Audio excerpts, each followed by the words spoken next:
जिस ज्योतिर्लिंग के दर्शन के लिए आप लोग पधारे हैं, ये राम से 14 पीढ़ी पूर्व मानधाता राजा हुए हैं। शिव पुराण में उल्लेख है, जिन्होंने मां से नहीं पिता से जन्म लिया था।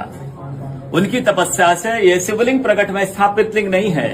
जिस प्रकार आरती करते हम प्रण अक्षर के मध्य, ओम अक्षर के मध्य, यह तीनों एका, जय शिव ओंकारा। एक शिवलिंग में ब्रह्मा विष्णु महेश निराकार धरती से प्रकट हुए हैं। इसलिए अखंड दीप जो जल रहा है प्राचीन समय से, एक ही दीपक में 3 बातें लगातार जल रही है, ब्रह्मा विष्णु महेश की। इस पहाड़ी के ऊपर 7 किलोमीटर का परिक्रमा मार्ग है, वो भी ओम आकृति में है। जो पर्वत पे हम प्रभु ओंकारेश्वर ज्योतिर्लिंग के दर्शनों के लिए खड़े हैं, ये पर्वत स्वयं शिवलिंग की आकृति में है। चारों तरफ नर्मदा मैया जलेहरी बनकर बह रही है।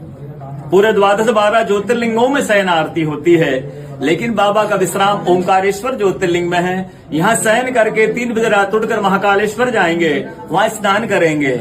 इसलिए वहाँ का भस्म आरती प्रसिद्ध है, यहाँ का शयन आरती प्रसिद्ध है। शिव पुराण में भी कथा आती है, महिलाएं 16 सोमवार व्रत करती है, उसमें भी कथा आती है। क्या कथा आती है? प्रतिदिन भोलेनाथ आते हैं, माँ के साथ विश्राम करके सुबह ब्रह्म मुहूर्त मुड़कर चले जाते हैं। एक दिन जब भोले बाबा माँ के साथ पधारते तो माँ पुजारी से पूछती है, पुजारी हमें विश्राम के लिए जा रहे हैं, चौपड़ पासे में किनकी जीत होगी? पुजारी बोलते हैं कि आज ये भोले बाबा जीतेंगे।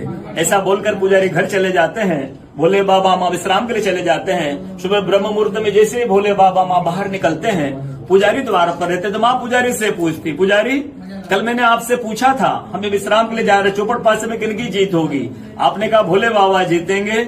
भोले बाबा नहीं, मैं जीती हूँ। माँ ऐसा बोलकर उनको श्राप दे के चली जाती है।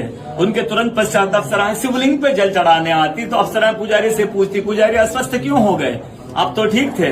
फिर पुजारी बताते हैं, प्रतिदिन भोले बाबा माँ के साथ विश्राम करके चले जाते थे।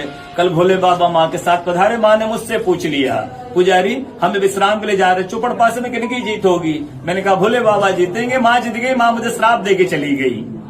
अप्सरा बोलते, चिंता ना करो, हम अंदर जाकर शिवलिंग की पूजा करके आते, फिर इसका उपाय बताएंगे।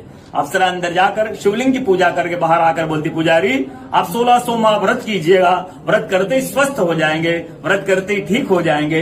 ये वो कथा का दर्शन प्रतिदिन होता है। बोलो ओंकारेश्वर भगवान।